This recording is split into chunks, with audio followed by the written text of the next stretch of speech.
The night cracked open like a warning flare, sharp and sudden, the kind that tells you life is about to change whether you're ready or not.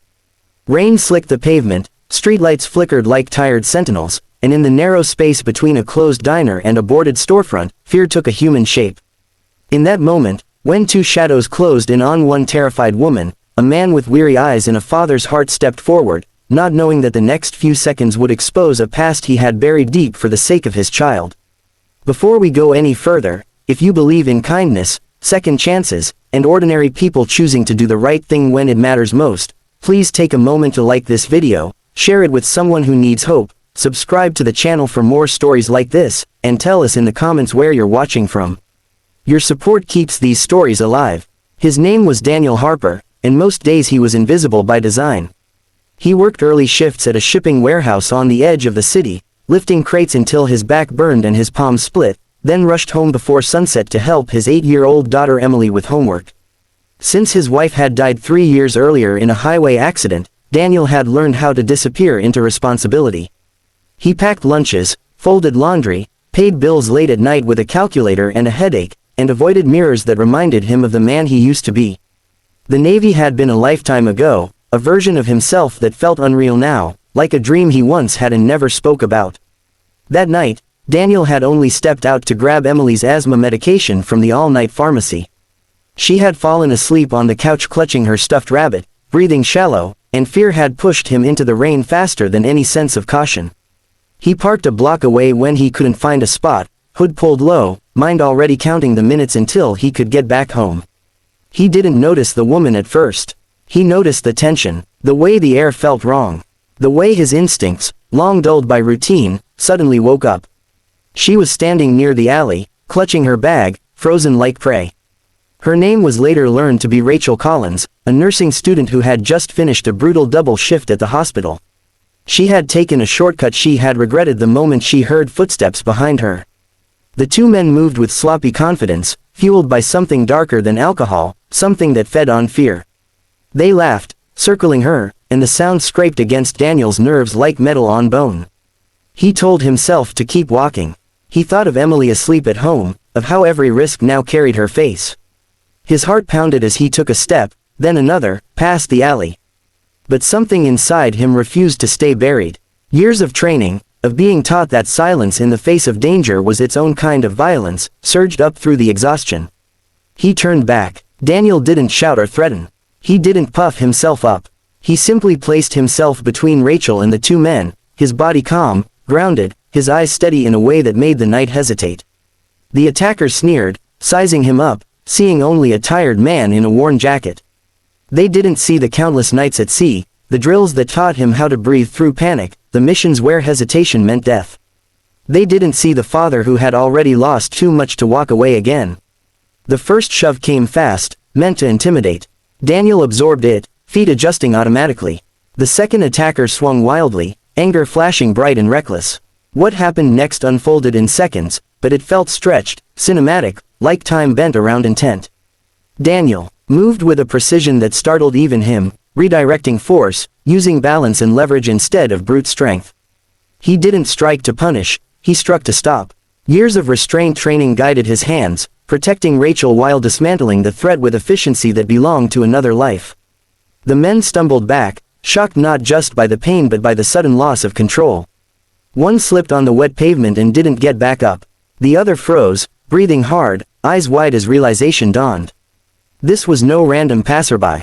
This was someone trained, someone dangerous in the quietest way. Within moments, the alley was still again, save for the rain and Rachel's uneven breaths. Sirens wailed in the distance, drawn by a call from a nearby shop owner who had seen enough to act. Daniel stepped back, hands open, suddenly aware of his shaking. Rachel leaned against the wall, shock giving way to tears she had been holding back. When the police arrived and separated them, questions spilled out, confusion layered with disbelief. One officer, a former service member himself, noticed the posture, the calm after violence, the way Daniel scanned his surroundings without thinking. The question came casually, almost offhand, and Daniel answered without ceremony. He had served 12 years in the Navy. Special operations, a lifetime ago. The revelation rippled through the scene. The attackers, now cuffed and subdued, stared at him with a mix of fear and regret, as if they had brushed up against something far bigger than themselves and lived to realize it. Rachel looked at Daniel differently too, seeing not just her rescuer but the weight he carried. He shrugged it off when thanked, already eager to return home, to the small apartment where his daughter waited without knowing how close her world had come to shattering. In the days that followed, the story spread quietly. It didn't explode online or make headlines. It traveled the way meaningful things often do, through human connection. Rachel visited Daniel's workplace with coffee and gratitude she struggled to express. She met Emily, saw the way Daniel knelt to her level, the gentleness that lived alongside his strength. For Rachel, who spent her days tending to pain and her nights questioning her own safety, the encounter shifted something inside her. For Daniel, it reopened doors he had sealed shut. He began to realize that his past was not something to hide from his daughter, but something that could teach her about courage and compassion. He started volunteering at a local youth center, teaching self-defense not as a means of fighting, but as a way to build confidence. He slept better, carried himself lighter, as if stepping in that alley had aligned him with who he was always meant to be, not just a survivor of loss, but a protector by nature. Emily noticed the change before anyone else. She saw her father smile more, laugh without flinching, stand a little taller. She didn't know the details, only that her dad had helped someone and come back different, stronger in a way that felt safe. For a child who had already learned how fragile life could be, that mattered more than words. Rachel continued her studies, inspired by the reminder that goodness still existed in unexpected places. On particularly hard nights at the hospital, she thought of the rain-soaked alley and the stranger who had chosen to step in. It reminded her why she had chosen a life of service, even when fear whispered that it wasn't worth it. And Daniel, once content to fade into the background, understood something profound. Being a hero wasn't about medals or uniforms or the chapters of life you thought were over. It was about moments, about choosing to act when it would be easier to turn away. About protecting not just your own child, but the world they would grow up in.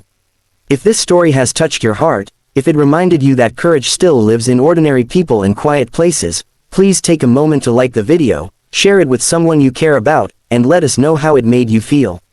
Your engagement helps these stories reach others who might need hope today.